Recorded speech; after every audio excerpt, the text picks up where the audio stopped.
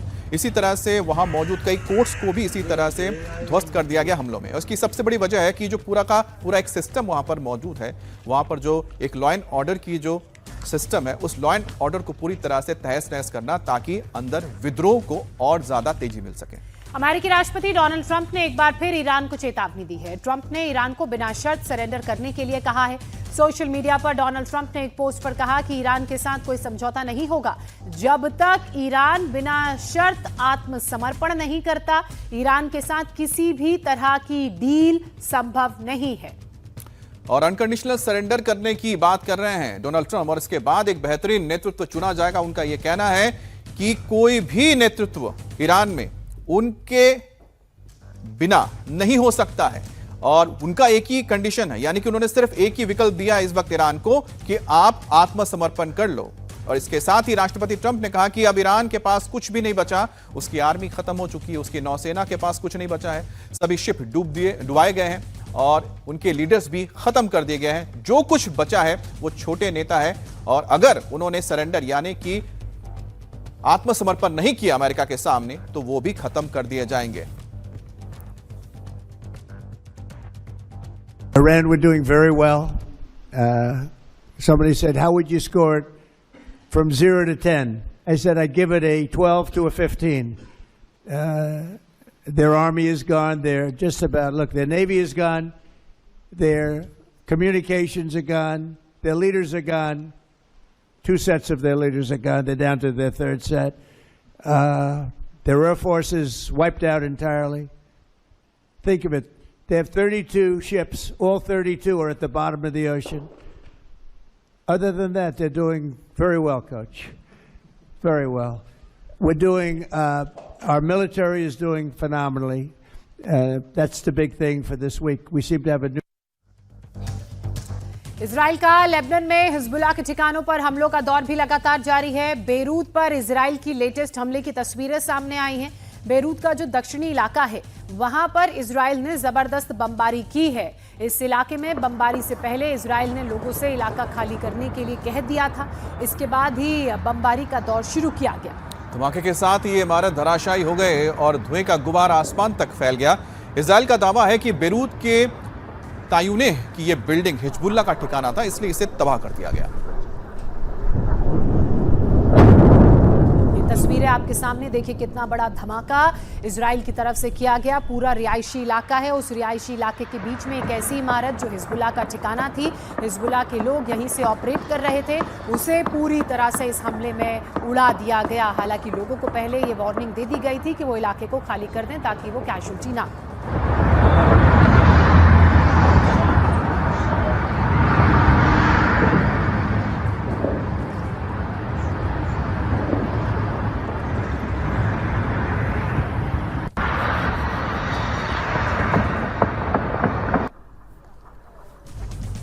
और ये 3 तस्वीरें आप देख रहे हैं, अलग अलग एंगल से ली गई वीडियो हैं। और पहली तस्वीर, जो पहला वीडियो आपको नजर आएगा, इसमें आपको दूर से दिखाई देगा किस तरह से ये हमला हुआ। उसके बाद धुएं का ये गुबार आसमान में उठा।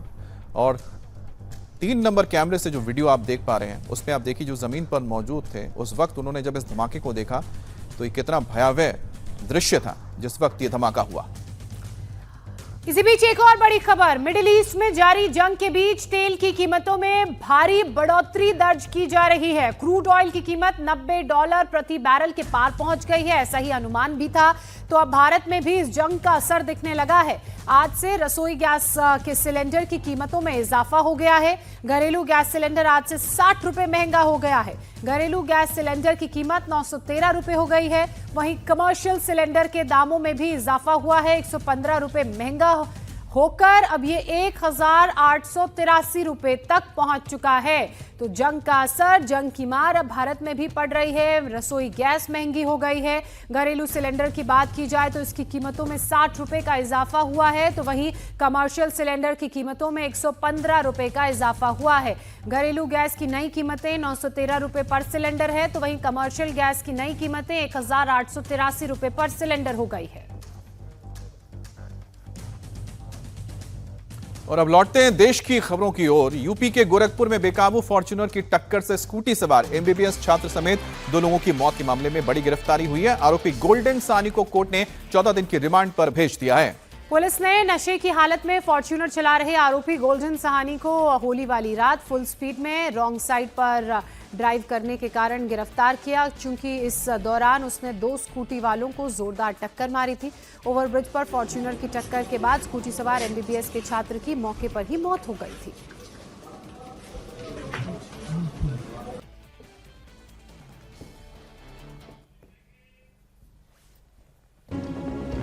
गोरखपुर पुलिस की कस्टडी में चल रहा ये वही रंगबाज है जिसने शराब के नशे में रॉन्ग साइड में बेकाबू रफ्तार में फॉर्च्यूनर को दौड़ाकर 2 लोगों की जान ले ली है।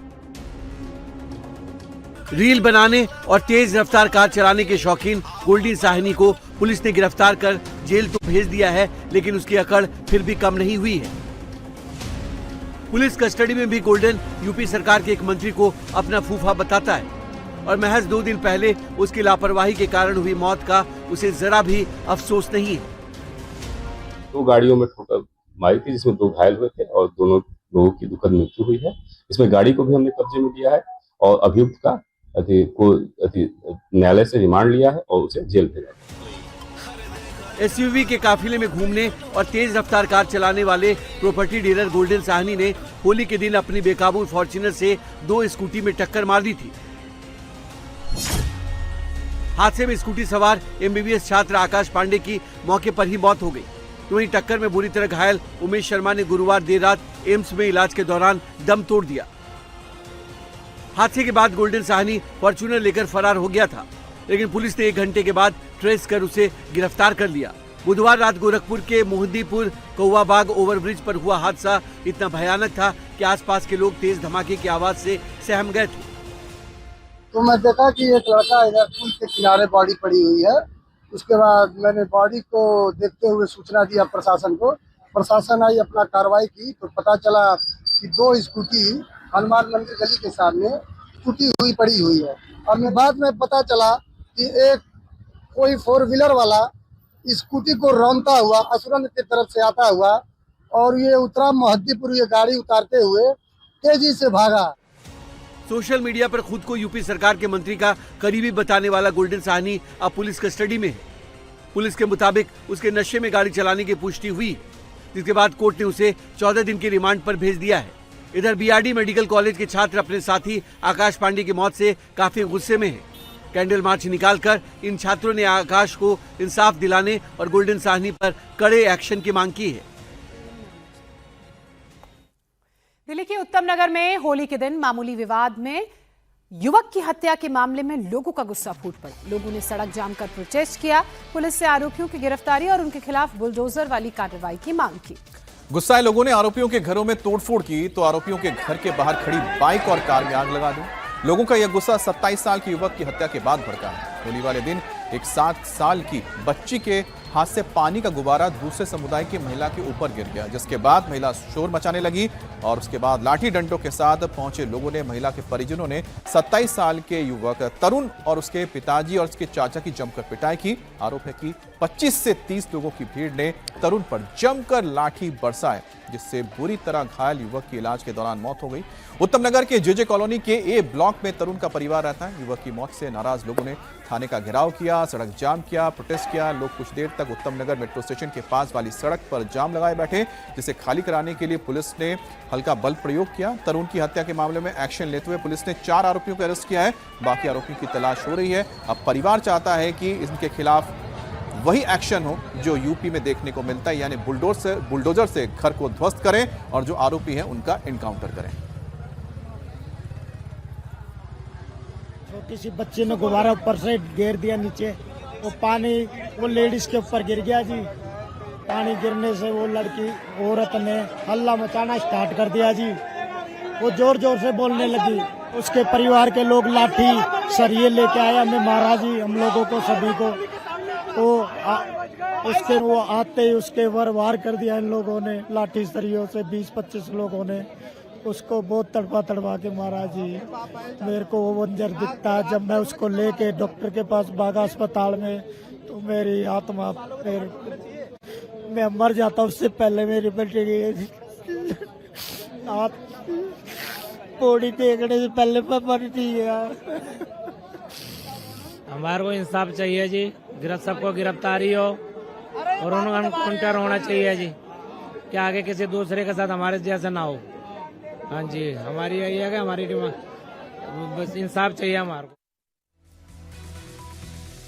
पंजाब के मोगा में दिन दहाड़े एक सरपंच की गोली मारकर हत्या कर दी गई। मृतक की पहचान हरपिंदर सिंह उर्फ हैप्पी के रूप में हुई है, जो पट्टो हीरा सिंह गांव के सरपंच और बाघा पुराना में एक जिम का मालिक है।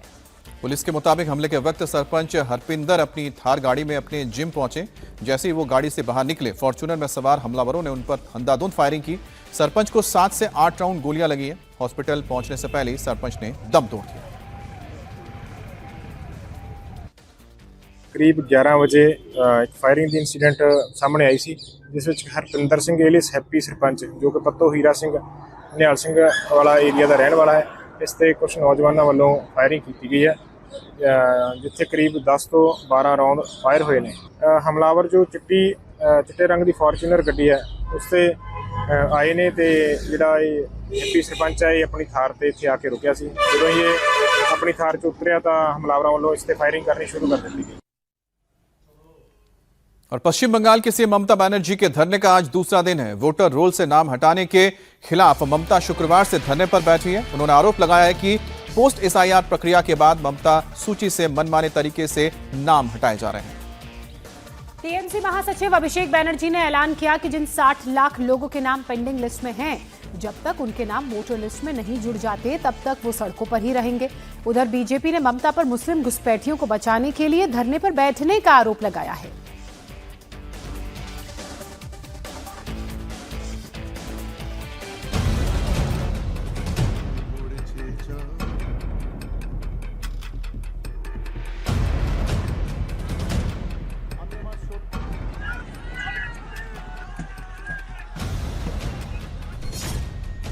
बंगाल में फिर एसआईआर पर बवाल।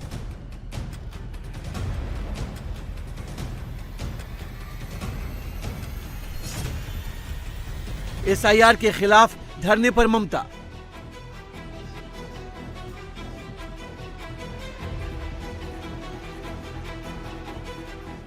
एसआईआर की प्रक्रिया के खिलाफ पश्चिम बंगाल की सीएम ममता बनर्जी कोलकाता के एस्प्लेनेड मेट्रो चैनल पर धरने पर बैठी हैं। ममता के साथ उनके मंत्री, विधायक और सीनियर नेता भी धरने पर हैं।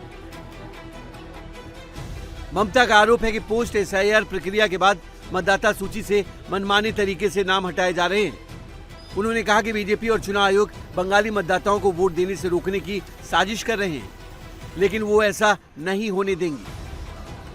ममता धरने के मंच पर उन 22 लोगों को लेकर पहुंची जिन्हें एसआईआर में डेड डिक्लेयर करके उनके नाम वोटर लिस्ट से काट दिए गए। ममता ने कहा कि ये 22 लोग चुनाव आयोग की करतूत के सबूत हैं। टीएमसी का आरोप है कि चुनाव आयोग वोटर लिस्ट का स्पेशल इंटेंसिव रिवीजन राजनीतिक मकसद से कर रहा है। हटाए गए नामों में अल्पसंख्यक, प्रवासी मजदूर और आर्थिक रूप से कमजोर वर्ग के लोग ज्यादा प्रभावित हुए हैं। वोटर लिस्ट से 1 करोड़ से ज्यादा नाम हटाने का लक्ष्य प्रक्रिया शुरू होने से पहले ही तय कर लिया गया था। ममता के मंच पर टीएमसी के महासचिव अभिषेक बनर्जी ने कहा कि एसआईआर प्रोसेस शुरू होने से पहले ही बीजेपी नेताओं ने कह दिया था कि बंगाल में 1.25 करोड़ वोटर हटेंगे और ऐसा ही हो रहा है। अभिषेक बनर्जी ने कहा कि जिन 60 लाख लोगों के नाम पेंडिंग लिस्ट में हैं, जब तक उनके नाम वोटर लिस्ट में नहीं जुड़ जाते तब तक वो सड़क पर ही रहेंगे। उन्होंने बॉयकॉट बीजेपी का नारा भी दिया। साथ ही बीजेपी की परिवर्तन यात्रा का मछली और अंडे से स्वागत करने की भी सलाह दी। ভোটারের নাম কাটা হয়েছিল, যখন ড্রাফট ভোটার লিস্ট বেরোয় তখন আমরা দেখেছিলাম ডিসেম্বর মাস। পরবর্তীকালে 28 ফেব্রুয়ারি যে ভোটার লিস্ট প্রকাশিত হলো, সেখানে প্রায় অ্যাডিশনাল 5.5 লক্ষ 6 লক্ষ নামে মানুষের নাম কাটা হয়েছে। তার মানে সংখ্যাটা কত? 63 লক্ষ 64 লক্ষ। আর আন্ডার অ্যাডজুডিকেশন রয়েছে 60 লক্ষ 7 হাজার। তার মানে সংখ্যা কত? 1 কোটি 24 লাখ। এসআইআর ঘোষণা হওয়ার 3 মাস আগে থেকে বিজেপির নেতারা গলা ফাটিয়েছিল, চেঁচিয়ে চেঁচিয়ে বলেছিল 1 কোটি 24 লাখ, 1 কোটি 25 লাখ লোকের নাম বাদ যাবে। আমি নো ভোট টু বিজেপি এবার খালি বলছি না, আমি সে কারণে বলছি বয়কট বিজেপি। ममता समेत टीएमसी नेता एसआईआर के मुद्दे पर बीजेपी पर जमकर बरस रहे हैं। उधर बीजेपी नेताओं ने ममता के इस धरने को स्टंट करार दिया है और कहा कि उन्हें मालूम है कि वो विपक्ष में बैठने वाली। पश्चिम बंगाल विधानसभा में नेता प्रतिपक्ष शुभेंदु अधिकारी ने कहा कि दीदी चुनाव हारने के डर से देश विरोधी काम कर रही है। केंद्रीय मंत्री गिरिराज सिंह ने कहा कि मुस्लिम घुसपैठियों को बचाने के लिए ममता धरने पर बैठी है। वो धरना देश हित में नहीं, बंगाल हित में नहीं। ये धरना प्रदर्शन ममता बनर्जी बांग्लादेशी घुसपैठिया मुस्लिम घुसपैठिया को संरक्षण देने के लिए ममता बनर्जी जो कर रहा है ये काम देश विरोधी काम, संविधान विरोधी काम उन्होंने पश्चिम बंगाल का हित में नहीं कर रहा है। ये जो घुसपैठिया बांग्लादेशी मुस्लिम रोहिंगा ये आकर हमारा खाना छीन रहा है, लैंड जिहाद कर रहा है, बेटी को उठा लेकर जा रहा है, धर्म परिवर्तन का काम कर रहा है, हमारी मंदिर को तोड़ रहा है, हमारी मूर्ति को तोड़ रहा है। ये लोग को संरक्षण देने के लिए धरना प्रदर्शन कर रहा है। ममता बनर्जी इस बार जाने वाला है। अब मान के चलिए जनता तैयार है, मूल सहित तीनों मूल को उखाड़ फेंकने का काम बंगाल का जनता करेगा। ममता बनर्जी केवल केवल केवल घुसपैठिए मुसलमानों को बचाने में, वोट बैंक बनाने में धरना दे रही है। जुमे की नमाज के बाद कहां हुई जबरदस्त जुतम पैजार, कहां पर हुड़दंगियों को पुलिस ने दी अजब गजब सजा, कहां छत पर पत्थर फेंकने पर पड़ोसियों में हो गई भयंकर लड़ाई और कहां तेज रफ्तार एक बार फिर बड़ी जान पर भाड़ी। नॉन स्टॉप अंदाज में देखिए ये सुपर एक्शन से भरपूर खबरें। थप्पड़, घूंसे, धक्का मुक्की,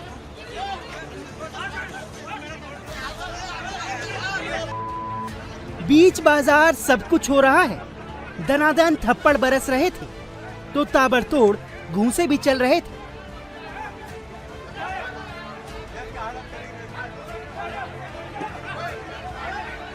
कौन कौन किसे मार रहा था समझना मुश्किल है, लेकिन बाजार में जबरदस्त जूतम पैजार हो रही थी।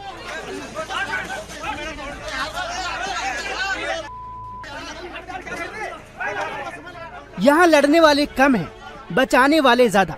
बावजूद इसके कोई रुकने को तैयार नहीं है।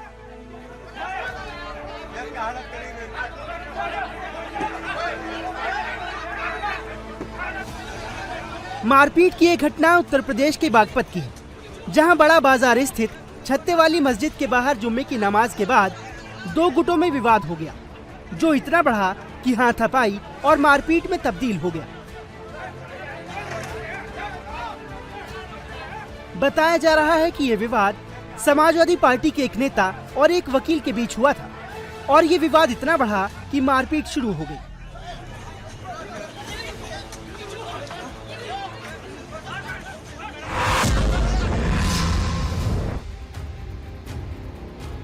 गुरुद्वारे के कैंपस में कुछ लोग दिख रहे हैं।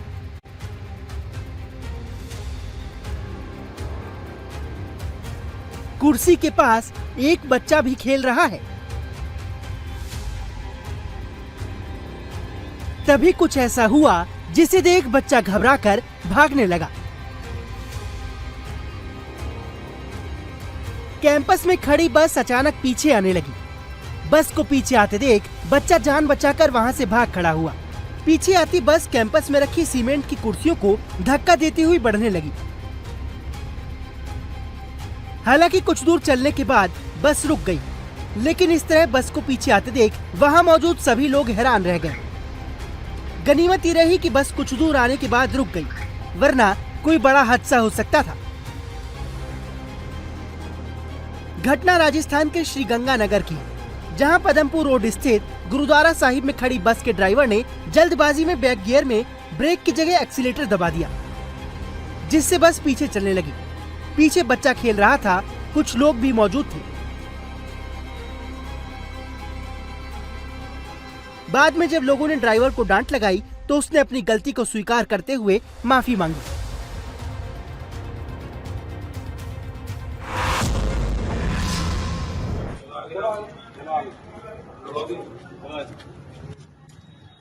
कान पकड़ ले सही से,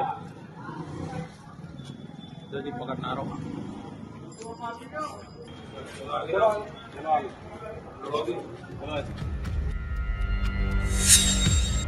हुड़दंगियों का ट्रीटमेंट योगी की पुलिस कैसे करती है, वो इन तस्वीरों को देखकर समझ लीजिए।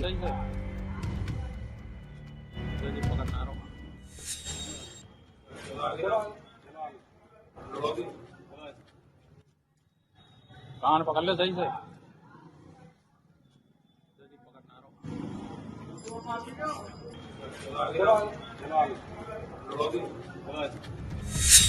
कान पकड़कर मुर्गा बनकर चल रहे इन हुड़दंगइयों की सारी हेकड़ी अच्छी तरह से निकाल दी गई है। सबका इलाज सही तरीके से कर दिया गया है। चारों को मुर्गा बनाकर न सिर्फ थाने के बाहर चक्कर लगवाए गए बल्कि माफी भी मंगवाई गई। वीडियो यूपी के फिरोजाबाद का है, जहां होली पर हुड़दंग करने वालों को पुलिस ने अच्छा सबक सिखाया।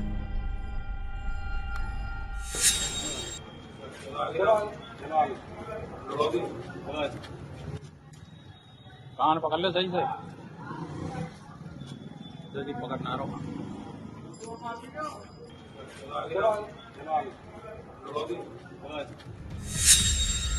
मामला दक्षिण थाना क्षेत्र का है, जहां होली वाले दिन ये चारों शराब के नशे में सड़कों पर तेज आवाज में शोर मचाते हुए हुड़दंग कर रहे थे। आने जाने वाले राहगीरों को परेशान कर रहे थे। कान पकड़ ले सही से। जानकारी पर पुलिस तुरंत एक्शन में आई और कार्रवाई करते हुए चारों को पहले थाने में ले जाकर मुर्गा बनाया, थाने परिसर में घुमाया और फिर माफी मंगवाकर सख्त हिदायत देकर छोड़ दिया गया। पुलिस के मुताबिक हुड़दंग करने वालों को पहले ही सख्त कार्रवाई के निर्देश दिए गए थे, जिसके बाद ये कार्रवाई की गई। वहीं मामले का वीडियो सोशल मीडिया पर तेजी से वायरल हो रहा है।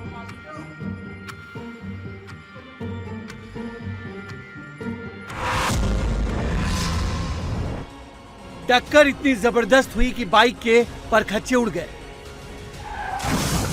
दो शख्स तो हवा में उछलकर सड़क पर जा गिरा, लेकिन एक शख्स बाइक के हैंडल पर ही लटक गया।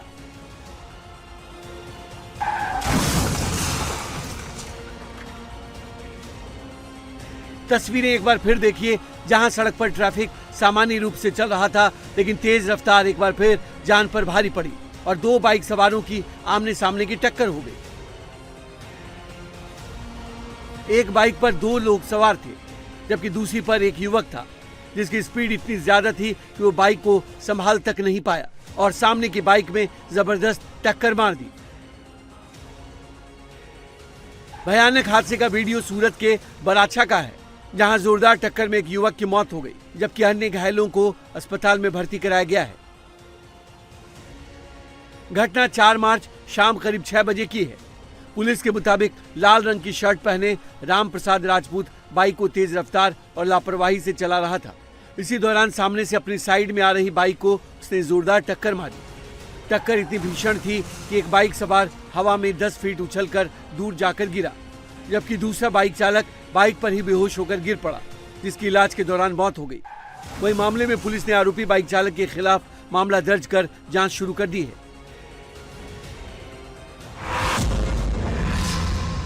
मर गया, खत्म कहानी यहीं पे। 1, 2, 3, 4 और ये 5 दे दनादन ईंट पत्थरों से वार हो रहा है। 2 शख्स बेसुध हालत में खून से लथपथ सड़क पर पड़े हैं। हमलावर उन पर ईंट मार रहे हैं और चारों ओर चीख पुकार मची है। मर गया, खत्म कहानी यहीं पे। दिल दहला देने वाला ये वीडियो यूपी के गोरखपुर का है, जहां गुलरिहा थाना क्षेत्र में होली के दिन 2 पक्षों के बीच हुए विवाद ने हिंसक रूप ले लिया। जानकारी के मुताबिक होली खेलने के दौरान 2 पक्षों के बीच कहासुनी हुई और फिर मामूली कहासुनी ने हिंसक रूप ले लिया। देखते ही देखते दोनों पक्षों के बीच जमकर ईंट पत्थर चलने लगे, जिसमें 5 लोगों के सिर फट गए और कई अन्य लोग घायल हो गए। घायलों को इलाज के लिए अस्पताल में भर्ती कराया गया। वहीं मामले में पुलिस ने FIR दर्ज की। सभी आरोपियों को गिरफ्तार कर जेल भेज दिया गया है। पुलिस के मुताबिक दोनों पक्षों के बीच पहले से पुरानी रंजिश थी। इसी को लेकर कहासुनी हुई और फिर विवाद मारपीट में बदल गया। 2 पक्षों के बीच जमकर मारपीट हो रही है। लात, घूसे, थप्पड़ और पत्थर सब चल रहे हैं और इस लड़ाई में महिला से लेकर पुरुष तक सब कूद पड़े हैं। मारपीट का ये वीडियो यूपी के ग्रेटर नोएडा का है, जहां जेवर थाना क्षेत्र के जहांगीरपुर कस्बे में छत पर पत्थर फेंकने को लेकर पड़ोसियों के बीच विवाद हो गया। विवाद इतना बढ़ा कि एक पक्ष ने दूसरे पक्ष पर क्रिकेट बैट से हमला कर दिया। मारपीट में दोनों ही पक्ष के लोगों को गंभीर चोटें आईं, जिन्हें अस्पताल में भर्ती कराया गया है। वहीं मामले में पुलिस ने दोनों पक्षों की शिकायत पर एक दूसरे के खिलाफ एफआईआर दर्ज कर जांच शुरू कर दी है।